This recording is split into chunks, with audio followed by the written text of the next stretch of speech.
Ukwezi rero kwa Munyonyo, ukwezi kwa Munyonyo ibyo twakubonyemo ni byinshi cyane. Dutanguriye kukavura koko twari twamaze gutangura gake kwibaza tuti gute murabibona ngo dushitse ibikorwa navyo byakozwe kubw'Imana, tuvuga tuti Imana uri mwiza. Turabona Sebarundi uku kwezi ngene ari ukwezi kutubereye imigisha mu gihugu cacu.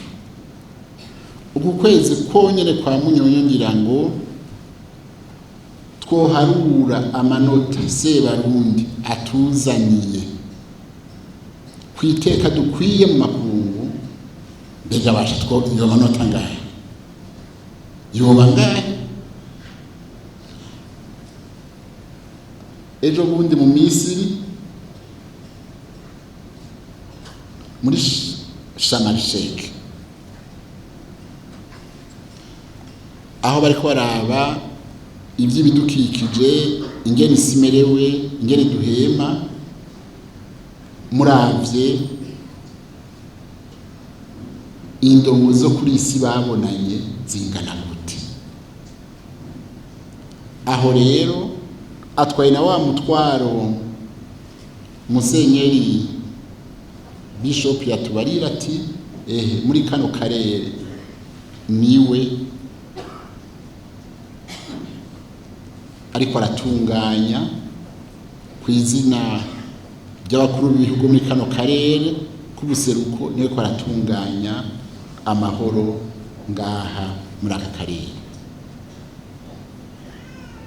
Ubu nyene tuvugana turi hano, murazi yuko ejo amazi imisi hariya muri Angola ari kumwe n'umukuru w'igihugu ca Kongo RDC ku butumire bw'umukuru waho, n'u Rwanda barungitse intumwa umushikiranganji w'imigenderanire, kandi havuyeyo igikorwa gihezanye.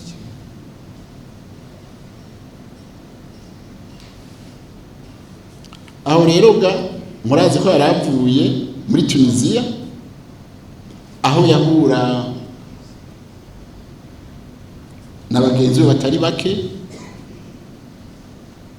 muri ya nama y'abavuga uri mu Gifaransa. Naje mbona mbere avuyeyo ngo mbere natwe ni Washington turashaka yo kuza kuturamusa nuba gaca simbirayo Amerika.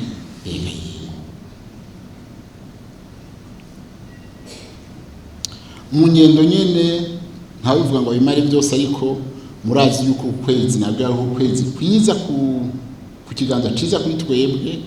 N'umushikiranganje wa mbere murazi yuko yagiye gusaba umukuru wacu, umukuru w'igihugu cacu mu kihe gihugu? Niger. Apana Nigeria, Niger.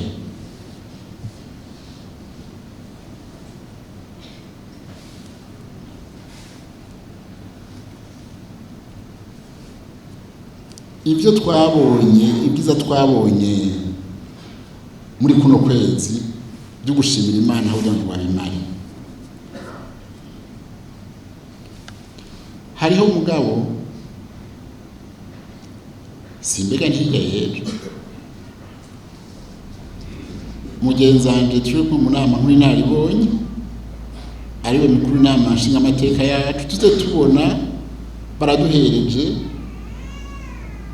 umuhuza w'abarundi mushasha, baradutangaza mbere abakenyezi baronka iteka tutari nabyo twari tuzi. Abakenyezi no mukomera amahirwe. Dushimire Imana kandi kuri kubatowe umukuru w'inama nkenguza amateka i Nairobi, yaragiye mu nama y'abagenzi bo mu kano karere. Dushimire kandi yaragiye ari no muri Maroc mbere sinzi ko aragaruka. Dushimire Imana kandi no no ku bato abashinga amatwara mpuzamamateka bagiye guserukira mu gihugu ca Sud Sudan mu nkino baze batahukane intsinzi nyinshi. Ariko no ku kwezi kwa Munyonyo si ivyo gusa twashoboye kubona, ni byinshi cyane. Muribuka urumuri rw'amahoro rwamurikiye intara zose z'u Burundi, gushika naho Sero Dahewa akavuga ati ubu mbere ruzoshika no mu makomine. Hirya y'ejo naho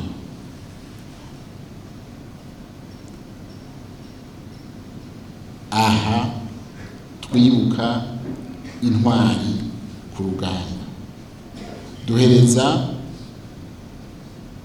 hariya jewe siho narindi nkaba nihenda, ega burya mbere nashitse ngahejo ku mugoroba ndamwari mu Ruyigi. Kiya ni igikorwa ciza co kwibuka kandi kizokwamaho kugira twame twibuka iyo twavuye.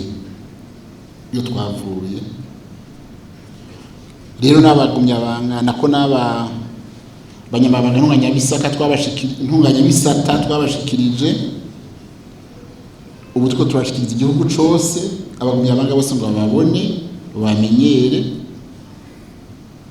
bamaze kuja mu ntara batanguye ejo mu gihugu cose, tuzokimara tubabashikirize. Iri jambo rero ry'urufatiro ry'uno munsi tuvuga tuti bagumyabanga ntagire bidusamaza ngo twibagire isezerano, ni jambo ryatowe kandi ryiza cyane.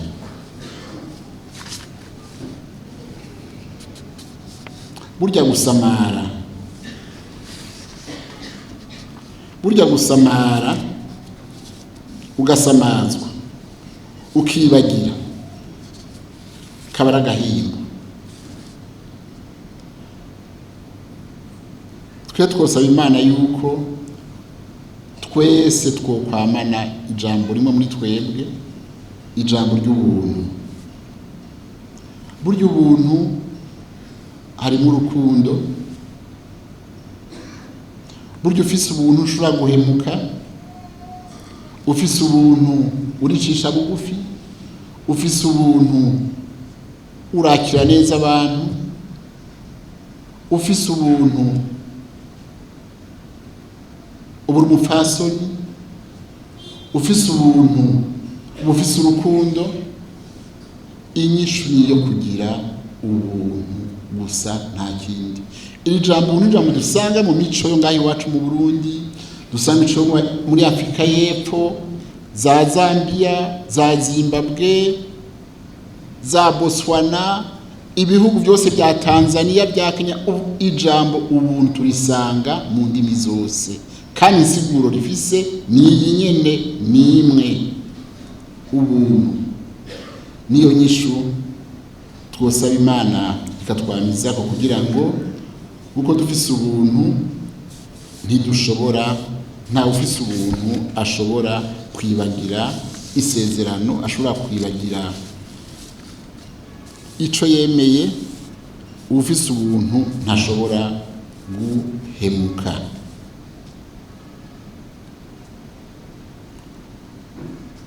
Mu kurangiza rero nashaka twibukanye utuntu tumwe tumwe. Muri ku kwezi kwa Munyonyo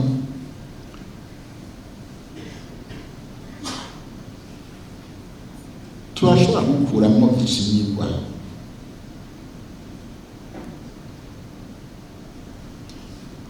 Icigwa turabye igihugu cacu iyo cavuye naho twavuye ingene twabayeho, n'utuntu dushika 7 canke 8 twabaye mu kwezi kwa Munyonyo mu myaka itandukanye.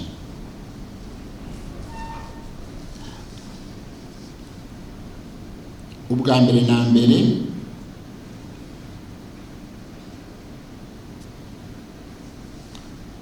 ubwa mbere na mbere nashaka yuko itariki imwe y'ukwezi kwa Munyonyo muri kahise k'iwacu mu ifatuko le 1er novembre, itariki imwe y'ukwezi kwa Munyonyo. Mbega nk'ubu abana nibababaza bati harya twita kwa ndadaye, bamwe bishop yatubarira bita ngo ni bamere, mbega abageni bakwaje tajya kwa ndadaye na barahamwivye ko tuhabona haba uko ameze, hari iwe yari yarahaguze, muzobigira gute, muzobijura gute? Ijya yitwa Palais du 1er novembre.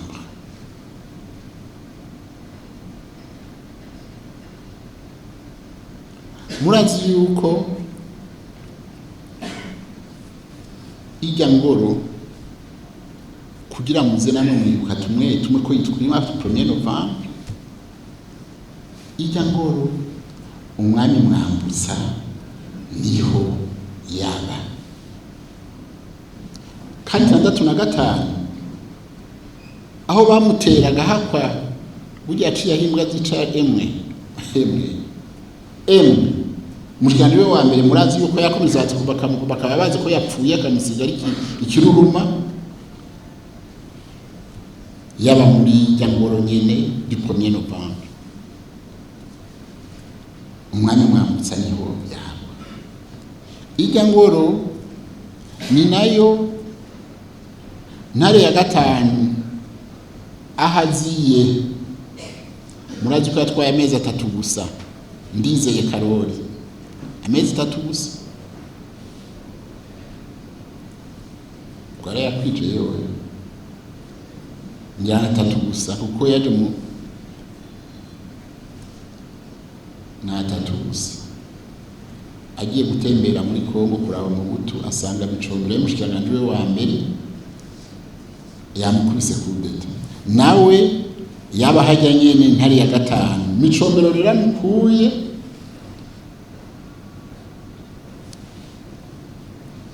turagiye mu kwezi kwa Munyonyo kubibwira ko ibintu byabaye, yamukuye itariki zingana, hari muri Munyonyo 28,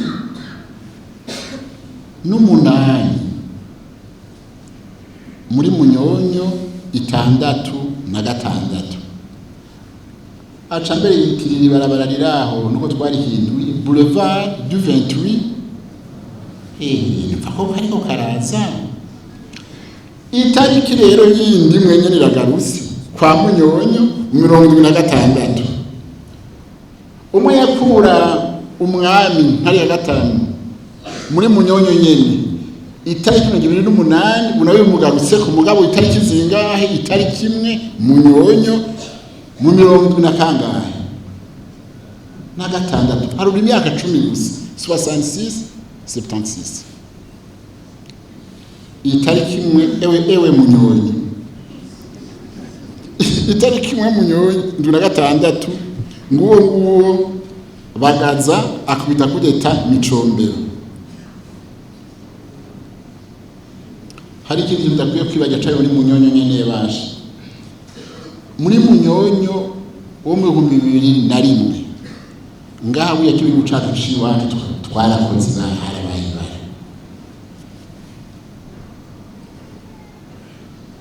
umuganga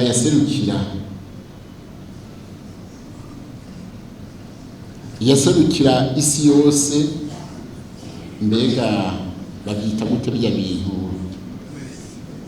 OMS bayita gute mu Kirundi, amvye amagara y'abantu, yava muri Cote d'Ivoire yitwa Kassim Mala. Itariki 21 y'ukwezi kwa 11 mu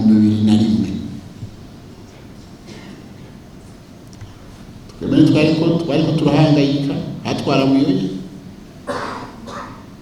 uwo mugabo. Ibyo bavuga Kassim Mala ati bari barumvise imfashanyo y'amafaranga menshi yo kuvura sida, ati bati mugabo arabona yuko amafaranga atashitse yashikiye ku makonti y'abantu mu gihugu kiraho agatangura kugira ubushakashatsi kuri yo babonye imbere y'abasatije agira bifate yo bamusanga hari baraniga baca baratwara ikiziga cibaza kubita kuri Tanganyika hajya hazaziye kinotike bukeye abarovyi nibo babonye ikiruruma ngaho basanga ni wa muntu witeka yatawe ngaho.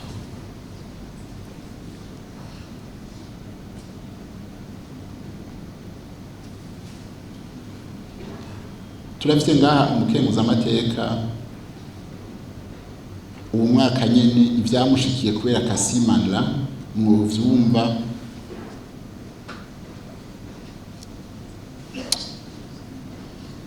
burya ari umugenzi umushinga amateka ivyamushikiye no umukenguza amateka nako ivyamushikiye ico gihe yari yifise yari afise uburyo bwiza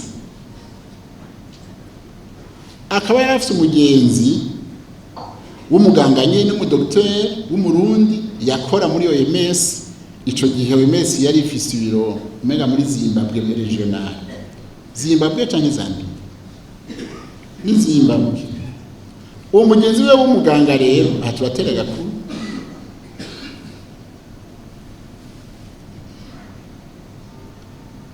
umugenzi we w'umuganga aramubwira ati mugenzi je ndoza mu buruhuko ndondera hoteli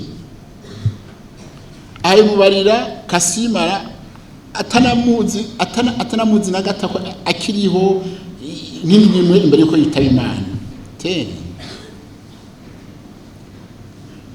atoya ntiwoshikira mu hoteli uri umugenzi tungana uzoshikira iwanje ati ndumwe mu nzu ndi kumwe na madamu n'umwana umwe urashikira iwanje wa muganga tegome site sawa urasasaniza nzoshikira iwabo niwumva yuko ivyo bintu yabiteguye uyu mugenzi wacu muri Cote d'Ivoire akiriho nguwo apfa bamwica hasigaye iminsi 3 ngo ashike sinzi rero umuntu amubonye kuri aeroport ko yakora muri OMS na nyamuganga w'umurundi avuye muri ivyo biro yakoreramo hariya muri za Zimbabwe bamubonye ahise bati arungitswe n'isi yose kuza kugira itohoza nyene twari twigishe Kasimara emekaye amabi wa muntu mahidaro yaronse bamutegere nawe ari kumwe n'akana kiwatashe mu kajoro cyagiye murazi ko twari mu ngwano baramukubita amasasu umubiri wose wuzura amasasu gusa bazi ngo bamwishe naho mbere bagira n'Imana byo aho rero araga kwivuza aza mu bitaro ngaho ari kiruruma amasasu yamuciyemo menshi bacamusanga aho mu bitaro ngo bamuherezeyo ayingwanira baragwana rahava bacambe baranamupfunga bati niwe uri mu makosa aje mu mpimba n'ibipasuma ibintu twabo aho byagenze gute wa muntu warondera rero bari bazi ico gihe muri iyo modoka bamurasiramo yuko bari kumwe nawe yigiriye buke yari yaragiye batamiye ko yagiye bibaza ngo aracari ngahiwe naho yari yagiye baca bamuja ku kagoroba ni ngo bari kumwe naho batari kumwe barasagurwa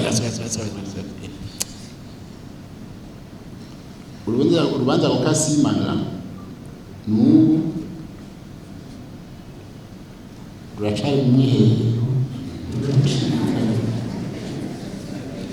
tubandanye itariki imwe y'ukwezi kwa Munyonyo 1994 niho Perezida Ntibantunganya twamushikiriza ubutegetsi murazi yuko ntajyamira yagize akagoranye itariki imwe Munyonyo 2001 turasubira inyuma gato niho perezida Buyoya yahabwa kurongora igihugu c'u Burundi ya transfer ya mbere y'amezi 18. Itariki 16 muri Munyonyo 2003 niho natwe twasinya rero ya accord global yo guhagarika ingwano. Naco gituma twamatubya munsi mukuru kuri iyo tariki. Ariko rero itariki 9 muri Munyonyo 2017 murazi ko bari badukandamije, ntituzofata uyibagiye nayo. 2017 itariki 9 niho CPI yatomora neza kushaka kuza kudukandamiza ngatwe n'indongozi z'umugambo Cndd-Fdd n'indongozi zo mu gihugu ngo twese badushitwarigira he kutuboherayo. Niho yabyandika neza bisaba itariki 9 2017 twebwe dushobora kuvyibagira.